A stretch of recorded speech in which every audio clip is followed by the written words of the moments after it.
Hello guys, welcome to study master. I am GS Rai. चलिए आज का जो लेक्चर है वो स्टार्ट करते हैं।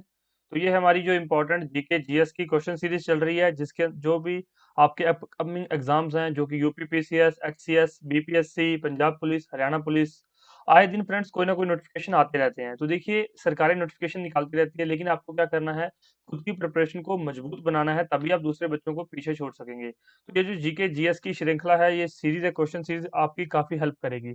इसमें से आपको डायरेक्ट क्वेश्चन भी एग्जाम में मिल सकते हैं, मान लीजिए डायरेक्ट नहीं भी मिलेंगे, तो अगर आप ये जीके जीएस सीरीज पूरी देख लेते हैं तो इसमें क्या हो जाएगा, जब आप कोई भी क्वेश्चन पढ़ते हो और कोई भी एग्जाम मतलब एग्जाम पॉइंट ऑफ व्यू से कोई भी नोट्स पढ़ रहे हो, कोई भी बुक पढ़ रहे हो, तो आपको समझ आ जाएगा कि ये क्वेश्चन तो मैंने इस टॉपिक से पढ़ा हुआ है, राय सर ने मुझे पढ़ाया था।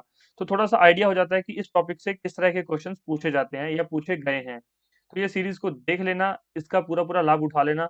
चलिए शुरू करते हैं। शुरू करने से पहले, अगर आप लोग फर्स्ट टाइम है चैनल पर, चैनल को सब्सक्राइब नहीं किया है तो सब्सक्राइब कर लीजिए, साथ में बेल आइकन दबा लीजिए। बेल आइकन दबाएंगे तभी आपको वीडियो का नोटिफिकेशन आपके जो है फोन पे या फिर आपके लैपटॉप पे आपको मिल जाएगा। चलिए शुरू करते हैं। फर्स्ट क्वेश्चन, बारूद का मिश्रण क्या होता है?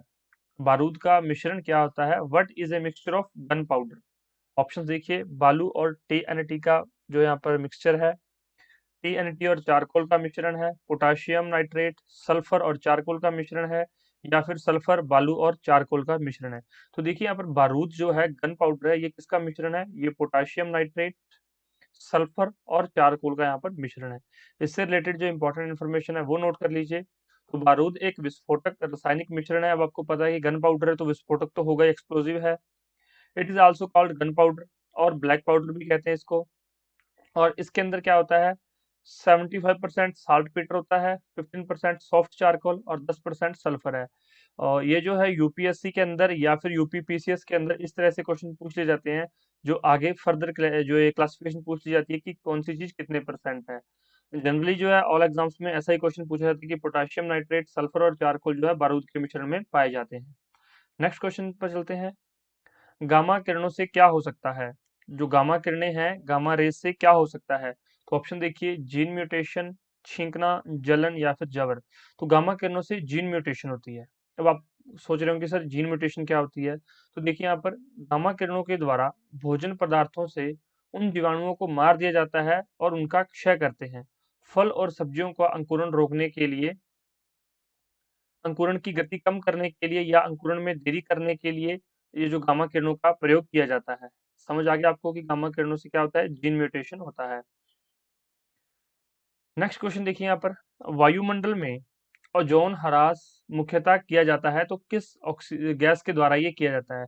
जो एटमॉस्फेयर के अंदर ओजोन डिप्लेशन होता है, आप लोग इंग्लिश के अंदर भी क्वेश्चन पढ़ सकते हैं, बाइलिंगुअल सीरीज है, अगर आपका इंग्लिश मीडियम है तो इंग्लिश में क्वेश्चन पढ़ लिया करो साथ साथ। तो वायुमंडल में ओजोन का ह्रास या ओजोन डिप्लोशन है, वो किसके कारण होती है? सल्फर डाइऑक्साइड के कारण, नाइट्रोजन डाइऑक्साइड के कारण, हाइड्रोजन के कारण, या फिर क्लोरोफ्लोरोकार्बन के कारण। तो आपको पता है कि जो ओजोन है वो क्लोरोफ्लोरोकार्बन के द्वारा जो है इसको डिप्लीट किया जाता है, ओजोन को इफेक्ट होता है क्लोरोफ्लोरोकार्बन के द्वारा। देखिए यहाँ पर, समताप मंडल में ओजोन, तो ये भी क्वेश्चन पूछा गया कई बार कि ओजोन लेयर किस मंडल में पाई जाती है? समताप मंडल के अंदर। समताप मंडल में ओजोन की मात्रा में कमी ही ओजोन परत का ह्रास का कारण बनती है। अवक्षय तब प्रारंभ होता है जब CFS मतलब क्लोरोफ्लोरोकार्बन्स गैसें समताप मंडल में प्रवेश करती हैं, चाहे ये धरती से जाएं या फिर ये सूर्य से आए। जब ये समताप मंडल में आ जाएंगी तो क्या करते हैं, जो O3 होता है, क्योंकि जो आपको पता होगा ओजोन का फॉर्मूला O3 है, और जो O3 है इसमें जो है O2 प्लस O होता है, वो O3 बनता है यहाँ पर। तो ये क्या करती हैं, ये जो एक ऑक्सीजन है इसको अलग, जो क्लोरोफ्लोरोकार्बन है इसमें जो क्लोरीन होता है वो इसको क्या करता है, अलग कर देता है। तो ये ClO बन जाता है, ये क्लोरीन ऑक्साइड बन जाता है और ऑक्सीजन अलग रह जाती है। तो वहां पर क्या होता है, ओजोन के अंदर छिद्र या छेद होने स्टार्ट हो जाते हैं। तो ध्यान रखना इन चीजों का। ये मैंने फॉर्मूला भी आपको यहाँ पर बता दिया है। नेक्स्ट क्वेश्चन देखिए यहाँ पर, निम्नलिखित शहरों में से एक प्रसिद्ध स्मारक रूमी दरवाजा, ये क्वेश्चन पूछा गया इसलिए यहाँ पर मैंने डाल दिया है, रूमी दरवाजा कहाँ पर स्थित है? रूमी दरवाजा कहाँ पर है? लखनऊ में, दिल्ली, आगरा या फिर मथुरा में? तो भाई रूमी दरवाजा कहाँ पर है? लखनऊ के अंदर है, याद रखना। सिंपल सा क्वेश्चन है, डायरेक्ट क्वेश्चन पूछा जाता है। और यह जो रूमी दरवाजा है ये अवधि वास्तुकला से बना हुआ है। कौन सी वास्तुकला से बना हुआ है? अवधि वास्तुकला से बना हुआ है।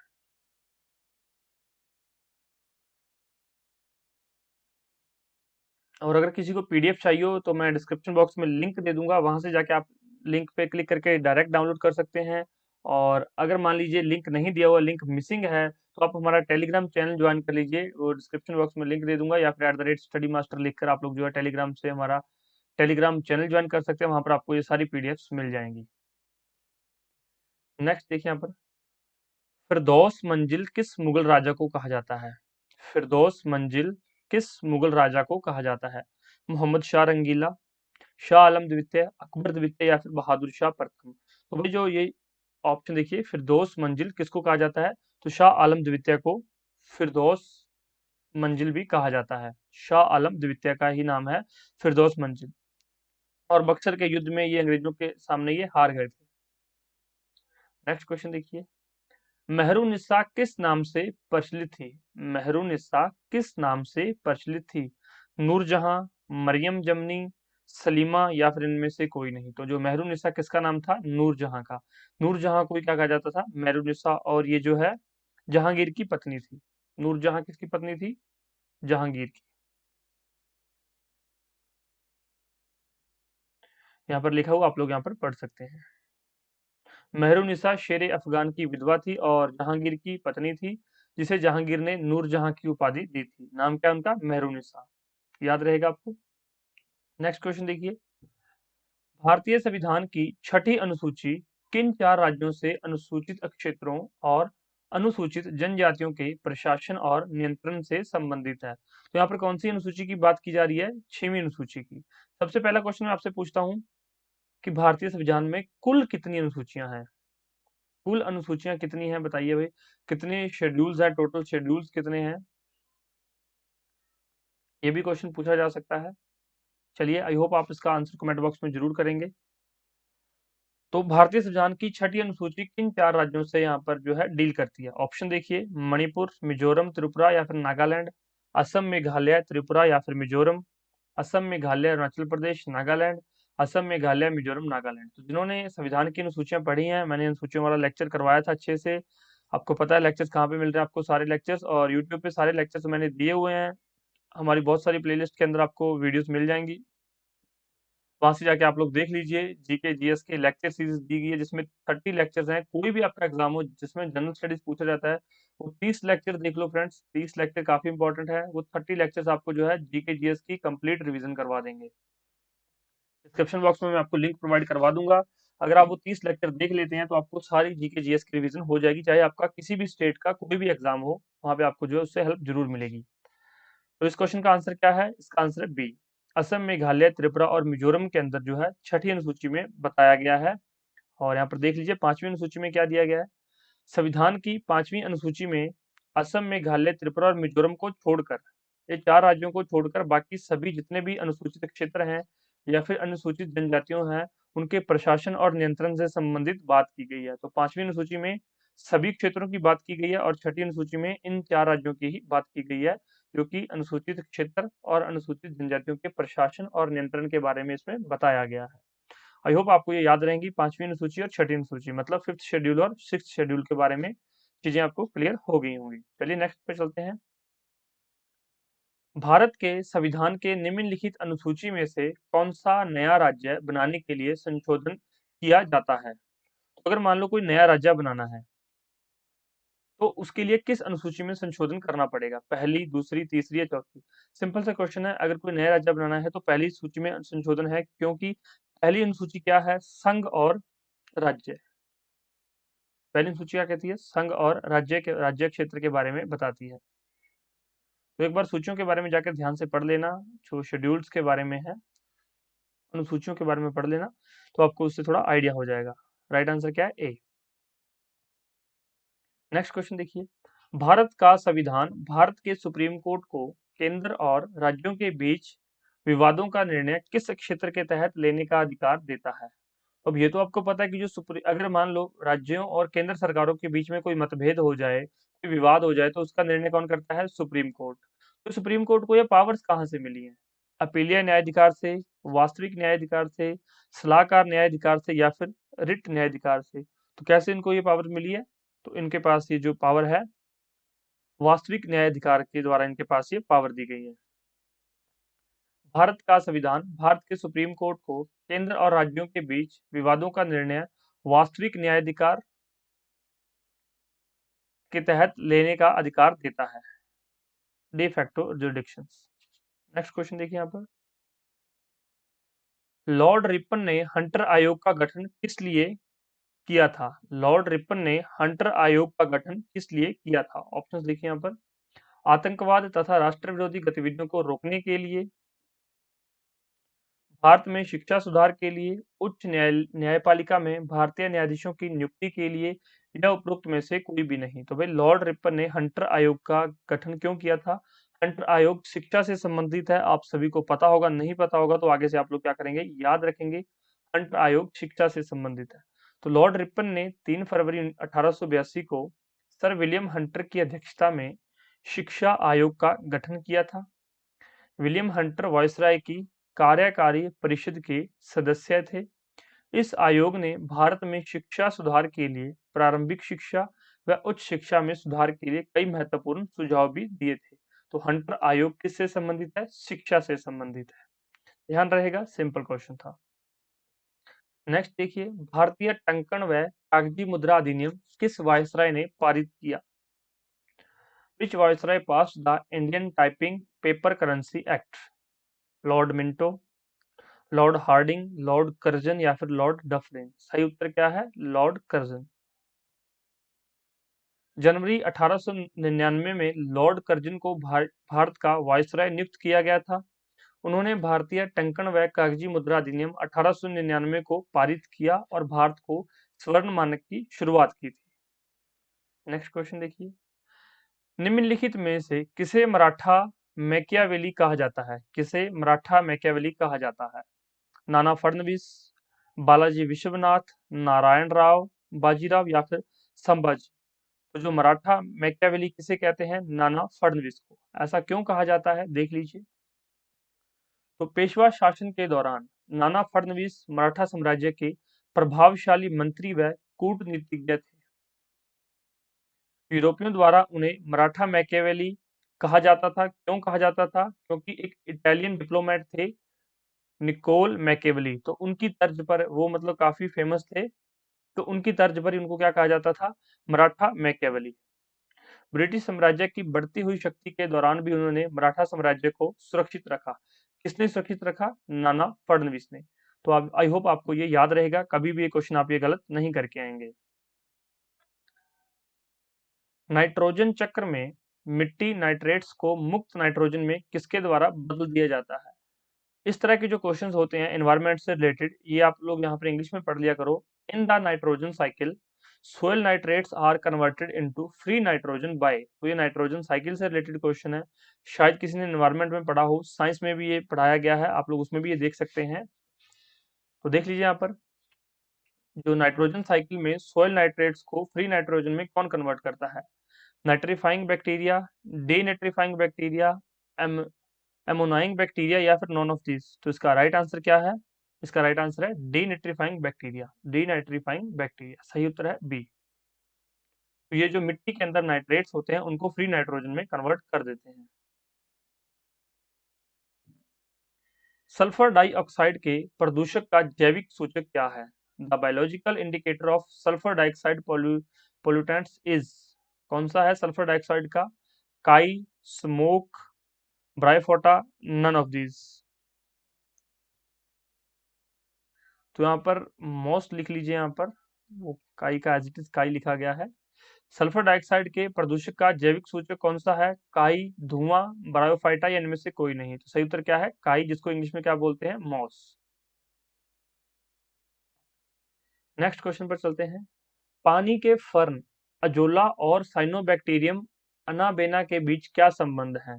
The relationship between water fern azolla and the cyanobacterium anabaena is? तो उनमें क्या रिलेशनशिप है? सिम्बायोटिक है, म्यूचुअल है, पैरासिटिज्म है या प्रोटो कॉपरेशन है? तो कौन से हैं वो? सिम्बायोटिक, मतलब सहजीवी हैं ये दोनों आपस में। याद रहेगा आपको, डायरेक्ट क्वेश्चन यही पूछा जाएगा। निम्नलिखित में से कौन सा मूंगा चट्टान का क्षेत्र नहीं है? Which of the following is not an area of coral reef? Mannar की खाड़ी, खंबात की खाड़ी, लक्षद्वीप या फिर अंडमान और निकोबार द्वीप समूह।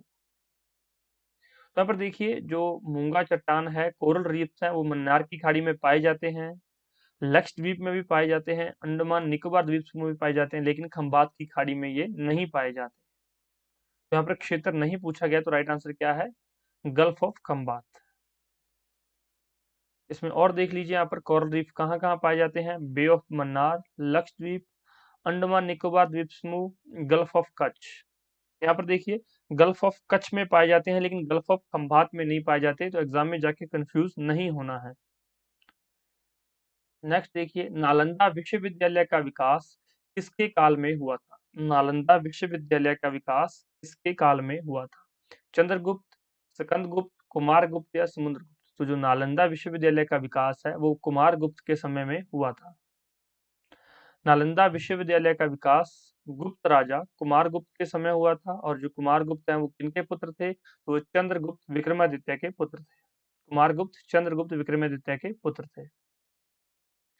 नेक्स्ट क्वेश्चन देखिए, बौद्ध धर्म का कौन सा अंग मूर्ति पूजा में विश्वास नहीं करता है? तो बौद्ध धर्म का कौन सा अंग मूर्ति पूजा में विश्वास नहीं करता है? सिंपल सा डायरेक्ट क्वेश्चन पूछा जाता है। ऑप्शंस देखिए, हीनयान, महायान, वज्रयान या इनमें से कोई नहीं। सही उत्तर क्या है?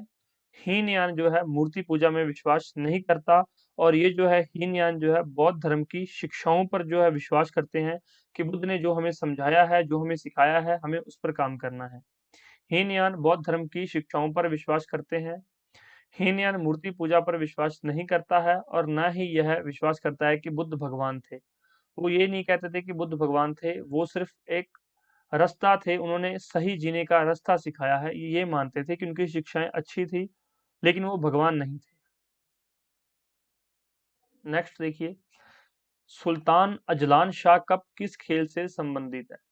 देखिए जब भी आप किसी एग्जाम में जाते हैं, आप एग्जाम में जाकर बैठे होते हैं, क्वेश्चन ऐसा आ जाता है, आप लोग सोचते हैं कि यार मैंने इतनी स्टडी की है, मैंने इतना पढ़ा है, मैंने बहुत सारे क्वेश्चंस भी प्रैक्टिस किए हैं, बहुत सारी बुक्स भी पढ़ी हैं, लेकिन ये क्वेश्चन पता नहीं कहाँ से आ रहे हैं। अगर आप हमारी जो ये क्वेश्चन सीरीज चल रही है ये कंप्लीट देख के जाएंगे, कंप्लीट क्वेश्चन सीरीज अगर आप लोग देख लेते हैं, तो आपको ऐसा कोई क्वेश्चन नहीं मिलेगा जो एग्जाम्स में लगेगा कि बाहर से आया है। ठीक है, 10-20% कोई और क्वेश्चन हो सकते हैं जो उस टाइम पे बाहर से आ जाएं आपके एग्जाम में, शायद वो करंट अफेयर के हो सकते हैं क्वेश्चंस, या फिर करंट अफेयर भी आपको हम साथ में ही एक्सक्लूसिवली करवाते रहते हैं, मंथली करंट अफेयर आपको मिलते रहते हैं, आप लोग वीडियो स्टडी मास्टर पर देखते रहते होंगे। लेकिन ऐसे क्वेश्चंस जो हैं मिसलेनियस टॉपिक्स में भी आपको यहाँ पर सारे करवाए जाते हैं, तो इसलिए ये क्वेश्चन सीरीज आपके लिए बहुत इंपॉर्टेंट है। देखिए, सुल्तान अजलान शाह कप किस खेल से संबंधित है? बैडमिंटन, हॉकी, टेबल टेनिस या गोल्फ? तो जो सुल्तान अजलान शाह कप है यह हॉकी से संबंधित है, याद रहेगा आपको। और इसकी शुरुआत जो है मलेशिया में की गई थी। Sultan Azlan Shah cup hockey की एक अंतरराष्ट्रीय प्रतियोगिता है। इसकी शुरुआत 1983 में हुई थी। यह मलेशिया में होता है, और इसका नाम मलेशिया के 9वें राजा सुल्तान अजलान शाह के नाम पर पड़ा। तो अगर आपसे कोई पूछ ले कि सुल्तान अजलान शाह कप कहाँ पर होता है, मलेशिया में होता है, किस खेल से संबंधित है, हॉकी से संबंधित है, और इसके अलावा क्या है कि वो किसके नाम पर है, तो सुल्तान मलेशिया के 9वें राजा सुल्तान अजलान शाह के नाम पर इसका नाम पड़ा है। सारे क्वेश्चंस कवर हो गए। भारत में नोट छपाई की जगह निम्नलिखित में से कहां पर है? तो नोट भारत में कहां कहां पर छपते हैं? ऑप्शंस देख लीजिए यहाँ पर, नासिक, होशंगाबाद, हैदराबाद, औरंगाबाद या फिर देवास। तो यहाँ पर औरंगाबाद में जो है नोट्स की छपाई नहीं होती, इसके अलावा नासिक, होशंगाबाद, हैदराबाद और देवास में नोटों की छपाई होती है। बस ऑप्शन कौन सा है? 1 2 3 4, ये चार नहीं है, 1 2 3 5, तो सही उत्तर क्या है? बी। भारत में नोट की छपाई कहाँ कहाँ पर होती है? नासिक, होशंगाबाद, हैदराबाद और देवास में। देख लीजिए यहाँ पर, भारत में 4 मुद्रा नोट प्रिंटिंग प्रेस हैं। पहली है मैसूर कर्नाटक में, दूसरी है सल्बोनी पश्चिम बंगाल में, तीसरी कहाँ पर है? तीसरी है नासिक महाराष्ट्र में, चौथी देवास मध्य प्रदेश में। तो कई बार क्या होता है, क्वेश्चन मैच द फॉलोइंग में आ जाता है, निम्न में आपस में सही मिलान करें। तो मैसूर कर्नाटक, सल्बोनी पश्चिम बंगाल, देवास मध्य प्रदेश, नासिक महाराष्ट्र। इसके अलावा 4 जगह जहाँ पर सिक्के बनाए जाते हैं, कोलकाता, हैदराबाद, मुंबई और नोएडा। ये 4 जगह आपने याद रखनी है, कई बार क्वेश्चन यहाँ से भी पूछ लिया जाता है कि निम्नलिखित में से किन किन जगहों पर सिक्के बनाए जाते हैं? कोलकाता, हैदराबाद, मुंबई, नोएडा। उसके अलावा एक और याद रखिए, सुरक्षा पेपर मिल की स्थापना 1968 में होशंगाबाद में की गई थी, मध्य प्रदेश में है, जहां पर बैंक नोट्स के लिए कागजात बनाने के लिए की गई थी। तो आप ध्यान रखेंगे कि होशंगाबाद में जो है नोट नहीं छपते हैं, नोट तो इन 4 जगहों पर छपते हैं, यहाँ पर क्या है, कागज तैयार किया जाता है जिन पर नोट छपते हैं। सुरक्षा पेपर मिल की स्थापना यहाँ पर याद रहेगा आपको। और अगर कोई क्वेश्चन मान लीजिए समझ में नहीं आता हो तो थोड़ा सा वीडियो को 10-20 सेकंड पीछे करके देख लिया कीजिए, ताकि वो क्वेश्चन आपको याद रहे, और चीजों को नोट डाउन भी कर लिया करो। और मैंने अभी तक 20 क्वेश्चन करवा दिए हैं, और टोटल यहाँ पर आपको 25 क्वेश्चंस करवाए जाएंगे। तो आप लोग वीडियो के लास्ट में कमेंट जरूर किया करो कि आपके कितने क्वेश्चन सही हैं, मतलब 25 में से आपको कितने क्वेश्चंस आते थे। इससे क्या हमें भी ये रहता है कि ठीक है, कितने बच्चे पार्टिसिपेट कर रहे हैं, कितने बच्चों ने ये सीरीज देखी है, कितने बच्चों को इससे बेनिफिट मिल रहा है। और वीडियो को लाइक और शेयर जरूर किया करो। व्यवहार्यता गैप फंडिंग योजना VGF, viability gap funding scheme के संबंध में निम्नलिखित में से कौन सा कथन सत्य नहीं है? तो यहाँ पर सत्य नहीं पूछा गया है। वीजीएफ के तहत केंद्र सरकार सार्वजनिक निजी साझेदारी मोड में लागू होने वाली परियोजनाओं की पूंजीगत लागत का 20% तक मिलता है। तो बिल्कुल यहाँ पर ठीक है, जो वीजीएफ योजनाएं होती हैं, वायबिलिटी गैप फंडिंग स्कीम्स, इसमें 20% तक मिलता है। इस योजना को वित्त मंत्रालय द्वारा प्रशासित किया जाता है। तो इसको एडमिनिस्टर कौन करता है? वित्त मंत्रालय, मतलब फाइनेंस मिनिस्ट्री करती है, ये भी ठीक है। वीजीएफ के लिए पात्र क्षेत्र बुनियादी ढांचे, स्वास्थ्य और शिक्षा हैं। तो वीजीएफ के लिए यहाँ पर सिर्फ और सिर्फ ये तीनों नहीं है। वीजीएफ के पात्र क्षेत्र बुनियादी ढांचे, स्वास्थ्य और शिक्षा। तो इसके लिए जो वीजीएफ के लिए बुनियादी ढांचे ही हैं, स्वास्थ्य और शिक्षा नहीं है, ध्यान रखना। तो ये यहाँ पर गलत है, हमारा आंसर क्या है? सी। वीजीएफ एक बल गुणक है जिससे सरकार अपने संसाधनों को अधिक प्रभावी ढंग से पहुंचने में सक्षम बनाती है। ये पढ़ लीजिए यहाँ पर आपको। उच्च आर्थिक रिटर्न के साथ कई परियोजनाएं हैं, लेकिन वित्तीय रिटर्न लाभ प्राप्त निवेशक के लिए पर्याप्त नहीं हो सकता। मिसाल के तौर पर एक ग्रामीण सड़क कई गांवों को पास के शहर में जोड़ती है। इससे इन गांवों को बाजार अर्थव्यवस्था के साथ एकीकृत करके भारी आर्थिक लाभ मिलेगा, लेकिन कम आमदनी के कारण उपयोगकर्ता शुल्क चार्ज करना संभव नहीं होगा। अब आपने देखा होगा कि जो आप हाईवे यूज करते हो, तो हाईवे पे आपको क्या टोल टैक्स देना पड़ता है, क्योंकि इसको national highway authority of India NHAI इसको रेगुलेट कर रहा है, इसको संभाल रहा है। लेकिन जो आपके स्टेट रोड हैं, या फिर जो आपके स्टेट रोड्स पे भी क्या होता है, कई बार टैक्स होता है, वहां पर भी टोल टैक्स दिया जाता है। लेकिन जो आपकी ग्रामीण सड़क योजनाएं हैं, प्रधानमंत्री ग्रामीण सड़क योजना है, अगर उससे कोई बनी हो जो गांवों को जोड़ती हो, या फिर किसी छोटे गांव को किसी छोटे शहर से जोड़ती हो, तो वहां पर आपको कभी भी टोल टैक्स नहीं देना पड़ता। तो यही इस क्वेश्चन में बताया गया है कि वहां पर जो है ये दे पाना संभव ही नहीं है, और वहां पर जो है निजी निवेश की संभावना भी कम रहती है, क्योंकि छोटी सड़कें होती हैं, कम लागत है, तो सरकार खुद ही वो खर्च उठा सकती है। तो वहां पर जो है प्राइवेट गवर्नमेंट पार्टनरशिप की जरूरत नहीं होती। एलिफेंटा की गुफाएं मुख्य रूप से किस वंश वंश से संबंधित है? तो जो एलिफेंटा की गुफाएं हैं वो किस वंश से संबंधित हैं? चालुक्य, चोल, चेर या राष्ट्रकूट? तो सिंपल सा क्वेश्चन है, राष्ट्रकूट से संबंधित है एलिफेंटा की गुफाएं। और 1987 में एलिफेंटा की गुफाओं को क्या किया गया था? यूनेस्को ने विश्व धरोहर में शामिल कर लिया था। एलिफेंटा की गुफाओं को 1987 में विश्व धरोहर में शामिल कर लिया गया था, वर्ल्ड हेरिटेज के रूप में इसको किया गया था शामिल। नेक्स्ट क्वेश्चन देखिए, केंद्रीय भारतीय भाषा संस्थान कहाँ स्थित है? Central institute of Indian languages located कहाँ पर है? ये बेंगलुरु, मैसूर, मुंबई या फिर दिल्ली? आपको क्वेश्चन पता होना चाहिए, कहाँ पर है ये? मैसूर के अंदर। चलिए मैसूर बताइए किस राज्य में है, किस स्टेट के अंदर है मैसूर? केंद्रीय भारतीय भाषा संस्थान कहाँ पर है? मैसूर के अंदर है। नेक्स्ट क्वेश्चन देखिए, उत्तरी अमेरिका की कौन सी मुख्य नदियां रॉकी पर्वत श्रेणी से निकलती हैं? उत्तरी अमेरिका की कौन सी मुख्य नदियां रॉकी पर्वत श्रेणी से निकलती हैं? मिसिसिपी, मिसौरी, कोलोराडो, रियादो ग्रांडे या फिर कोलंबिया? 5 नदियों के यहाँ पर नाम दिए गए हैं। तो देखिए यहाँ पर मिसौरी, कोलोराडो और जो कोलंबिया है, ये 3 नदियां हैं जो यहाँ पर रॉकी पर्वत श्रेणी से निकलती हैं। याद रखेंगे, मिसौरी, इसको कि मिसौरी, सॉरी मिसौरी, कोलोराडो और कोलंबिया। तो आप इसको याद कर लीजिए, डायरेक्ट एग्जाम में क्वेश्चन पूछा जा सकता है। या फिर वो 4 नदियाँ दे देगा, किसी एक के बारे में पूछेगा, तो आपको पता होना चाहिए कि कौन-कौन सी नदियाँ जो है रॉकी पर्वत से निकलती हैं। तो मिसौरी नदी जो है उत्तरी अमेरिका की सबसे लंबी नदी है, काफी इंपॉर्टेंट क्वेश्चन है। जो मिसौरी नदी है नॉर्थ अमेरिका की सबसे लंबी नदी है। यह पश्चिम मोंटाना से निकलती है। कोलोराडो नदी की लंबाई 1450 किलोमीटर है। चलिए आपके लिए क्वेश्चन है, गंगा और ब्रह्मपुत्र इन दोनों नदियों की लंबाई बताइए। गंगा और ब्रह्मपुत्र की लंबाई कितनी है? ये सिंपल सा क्वेश्चन भी कई बार एग्जाम में आ जाता है और स्टूडेंट वहां पर क्या होता है, कंफ्यूजन की वजह से गलत करके आ जाता है, क्योंकि वहां पर ऑप्शंस बहुत नजदीक नजदीक दिए होते हैं। तो इसलिए क्वेश्चंस को आपको एग्जैक्ट पता होना चाहिए। यह अमेरिका और मैक्सिको में प्रवाहित होती है। कौन सी नदी? कोलोराडो। इसके अलावा जो कोलंबिया नदी है वो कनाडा में ब्रिटिश कोलंबिया से निकलती है। यह नदी अमेरिका और कनाडा के बीच में बहती है। याद रहेंगे आपको तीनों नदियों के नाम। मिसौरी नदी, नोट डाउन कर लीजिए तभी याद रहेगा आपको, थोड़ा सा टफ है लेकिन क्वेश्चन एग्जाम में बनता है। मिसौरी नदी, कोलोराडो नदी, तीसरी यहाँ पर कौन सी है? कोलंबिया नदी।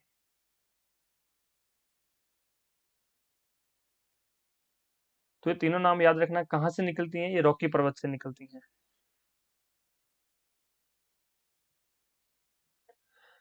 पीर पंजाल पर्वत श्रेणी किस राज्य में स्थित है? पीर पंजाल पर्वत श्रेणी किस राज्य में स्थित है? अरुणाचल प्रदेश, जम्मू कश्मीर, पंजाब या फिर उत्तराखंड? सबसे सिंपल क्वेश्चन है, पीर पंजाल पर्वत श्रेणी जो है जम्मू कश्मीर के अंदर है। बी इसका सही उत्तर है। देख लीजिए यहाँ पर, पीर पंजाल श्रेणी आंतरिक हिमालय में स्थित है। यह पूर्व पश्चिम की ओर हिमाचल प्रदेश, जम्मू कश्मीर व पाकिस्तान अधिकृत कश्मीर में स्थित है। इसकी ऊंचाई 1400 मीटर से लेकर 4100 मीटर के बीच में है। याद रहेगा ऑप्शन के हिसाब से आपका सही आंसर क्या है? जम्मू कश्मीर। तो ये हमारे 25 क्वेश्चंस थे। आपके कितने क्वेश्चंस ठीक हुए हैं कमेंट बॉक्स में अपना आंसर जरूर बताएं। Practice can make you succeed. Practice जरूर कीजिए। प्रैक्टिस के लिए टेस्ट सीरीज अवेलेबल है। टेस्ट सीरीज आप लोग ले सकते हैं इन फोन नंबर पर मैसेज करके, व्हाट्सएप करके, कॉल करके, टेलीग्राम पे मैसेज करके, सेम नंबर पर आप लोग पता कर सकते हैं। स्टडी मटेरियल के बारे में पूछ सकते हैं, नोट्स के बारे में पता कर सकते हैं। आपको स्टडी मटेरियल मिल जाएगा, नोट्स मिल जाएंगे, टेस्ट सीरीज मिल जाएगी। इसके अलावा आप हमारी ऑफिशियल एप्लीकेशन है study master official, play store से वो भी जाकर डाउनलोड कर सकते हैं। हमारी ऑफिशियल वेबसाइट है नए नए एग्जाम्स के बारे में अपडेट के लिए और बहुत सारी चीज़ों के लिए, क्वेश्चंस के लिए आप हमारी ऑफिशियल वेबसाइट विजिट कर सकते हैं। डिस्क्रिप्शन बॉक्स में लिंक है, यहाँ से जाके आप इसकी पीडीएफ भी डाउनलोड कर सकते हैं। ये हमारा टेलीग्राम चैनल है। कई बच्चे क्या करते हैं कि उनको वेबसाइट पे जाना अच्छा नहीं लगता, कई टाइम लगता है वहाँ पर वेबसाइट में ढूंढने में चीज़ों को, तो वहाँ पर हमारा ऑफिशियल टेलीग्राम चैनल ज्वाइन कर लीजिए। यहाँ पर काफ़ी चीज़ें फ्री ऑफ कॉस्ट भी दी जाती है, तो ये भी ज्वाइन कर सकते हैं आप लोग। और चैनल को सब्सक्राइब कर लो। कोई भी आपका फीडबैक हो, फीडबैक हमारे लिए बहुत महत्वपूर्ण है। कमेंट कीजिए, वीडियो को लाइक कर दीजिए, शेयर कर दीजिए। चैनल को सब्सक्राइब करोगे तभी आपको जो है नोटिफिकेशन मिलेगा। बेल आइकन दबा लेना, आपको कोई भी वीडियो मिस नहीं होगी। कोई भी डाउट हो, क्वेरी हो, नीचे कमेंट बॉक्स में जरूर बताएं और मिलते हैं नेक्स्ट लेक्चर में। धन्यवाद।